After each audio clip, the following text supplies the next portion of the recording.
जी दोस्तों, मैं हूं इसाक अब्बासी और आज की इस वीडियो में हम विलियम हैज़लिट एज एन एसिस्ट पर असाइनमेंट डिस्कस करने जा रहे हैं।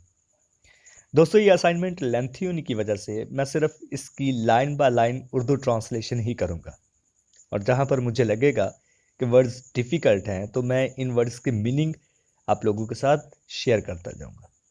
असाइनमेंट को बाकायदा पढ़ने से पहले हम राइटर्स के बारे में कुछ अहम मालूमात, इनके इंग्लिश लिटरेचर में अहम वर्क्स और कुछ फैक्ट्स पर बात कर लेते हैं, क्योंकि हमारे बहुत सारे दोस्त कंपैरेटिव एग्जाम के लिए तैयारी करने के लिए हमारे वीडियोस को देखते हैं। तो वीडियो को शुरू करते हैं, लेट्स बिगिन। विलियम हैज़लिट की जो डेट ऑफ बर्थ है वो 10 अप्रैल 1778 है और आपकी जो पैदाइश है वो मिडस्टोन कैंट लंदन में होती है। आपकी जो डेथ है वो 18 सितंबर 1830 को होती है। ऑक्यूपेशन के हिसाब से आप एक लिटरेरी क्रिटिक हैं, पेंटर भी हैं और फिलोसफर भी हैं।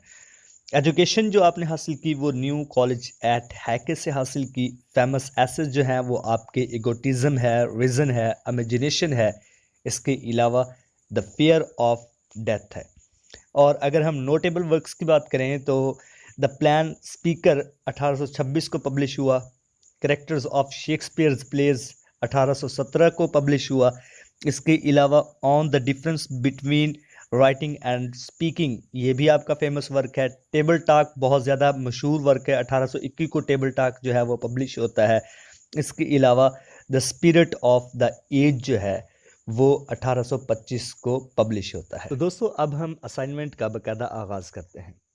विलियम हैज़लिट इंग्लिश एसिस्ट में से एक बहुत बड़ा नाम शुमार किया जाता है। आपकी दर्जाबंदी एज अ रोमांटिक एसिस्ट में से की जाती है।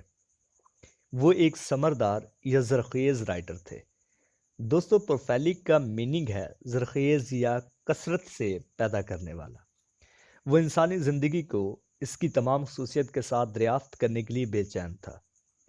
ईगर का मतलब होता है बेचैन होना या उत्सुक होना। उन्होंने बहुत सारे सब्जेक्ट्स पर लिखा। वो हर तरह की किताबों, सियासत, खेल और स्टेज वगैरह की वसी इक़साम में गहरी दिलचस्पी रखता था। उन्होंने अपने एसेस के ज़रिए अपनी इंजॉयमेंट और अपने मुशाहदात को अपने पढ़ने वालों तक पहुंचाया। हैज़लिट के एसेस नेचर में दुख वाले हैं। ये बहुत ही सीरियस और फिक्र अंगेज यानी सोचने पर मजबूर करने वाले हैं। इनके एसेस इनके फिलोसफिकल माइंड को दिखाते हैं। बहुत से इनके एसेस एब्स्ट्रैक्ट आइडियाज़ पर हैं, जैसा कि इगोटिज्म, विजन, इमेजिनेशन और द फियर ऑफ डेथ वगैरह। वो बतौर एसिस्ट ऐसे की फॉर्म की बजाय आइडिया में इंटरेस्ट रखते हैं। वो अखलाकियात में मुलव्वस नहीं होता। इंडल्ज का मतलब होता है मुलव्वस होना या शामिल होना। इनके हाथ में ऐसे सेल्फ एक्सप्रेशन का जरिया बन गया। इनके एसेस नेचुरली ऑटोबायोग्राफिकल होते थे। दोस्तों, ऑटोबायोग्राफिकल का मतलब है जिस काम में राइटर की अपनी ज़िंदगी की झलक हो। इसने अपने आप को अपने एसेस के सेंटर में रखा। वो अक्सर पास्ट में मूव कर जाते थे। वो अपने एसेस की साख्त को याद के धागों से बुनता था। इस तरह वो अपनी ज़िंदगी और अपने जहन को आश्कार कर देता था। हैज़लिट ज़िंदगी को डीपली ऑब्जर्व करने वाला है, या हम कह सकते हैं कि हैज़लिट ज़िंदगी को गहराई से ऑब्जर्व करता है। इसके एसेस का थीम जो भी हो, हर थीम में इंसानी फितरत का अक्स है। ये एसेस उस इंसान को रिफ्लेक्ट करते हैं जो इंसान ज़िंदगी गुजारता है और ज़िंदगी से मोहब्बत करता है। वो हमदर्दी और जज्बात के साथ ज़िंदगी का मुशाहदा करता है। इसने इस यकीन के साथ लिखा जो यकीन पुख्ता था और गहरा था। वो अपने एक्सप्रेशन की बजाय आइडिया पर ज़्यादा तवज्जो देता था। इसने इस मकसद के साथ लिखा ताकि वो अपने रीडर्स के साथ बातचीत कर सके। हैज़लिट का ऐसे ऑन एक्टर्स एंड एक्टिंग एक खूबसूरत ऐसे है। ये ऐसे एक्टर्स और एक्टिंग की तारीफ में है। इस मकाम पर एसिस्ट इंतहाई दिलकश होता है। दोस्तों, अलूसिव का मतलब है दिलकश। आपका मूड यानी मिजाज फिलोसफिकल और माजी को याद करने वाला था। हैज़लिट का अपना ही लिखने का स्टाइल था।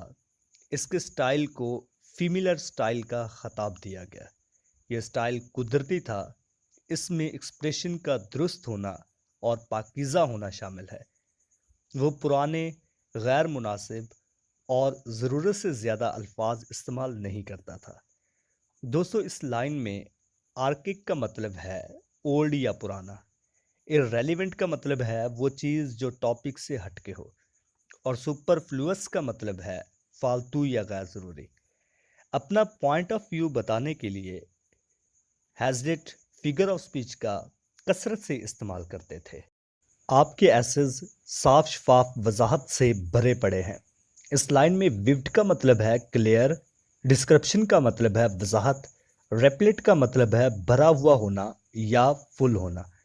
आपके सेंटेंसेस मुख्तसर, अचानक शुरू होने वाले, ताकतवर और बराह रास्त होते हैं। विगुरस का मतलब है पावरफुल।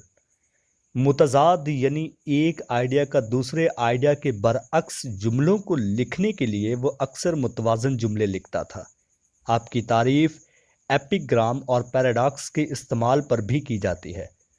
हैज़लिट वाकई ही में ग्रेट ऐसे लिखने वालों में से एक है। जेफरी लेंस का ख्याल है कि हैज़लिट का ताल्लुक एक वक्त से नहीं है और ना ही वो एक संतलत बना सका। आखिरी लाइंस में जेफरी लेंस का कहने का मतलब यह है कि हैज़लिट एक सदी तक महदूद नहीं है, यह हर सदी में पढ़ा जा सकता है।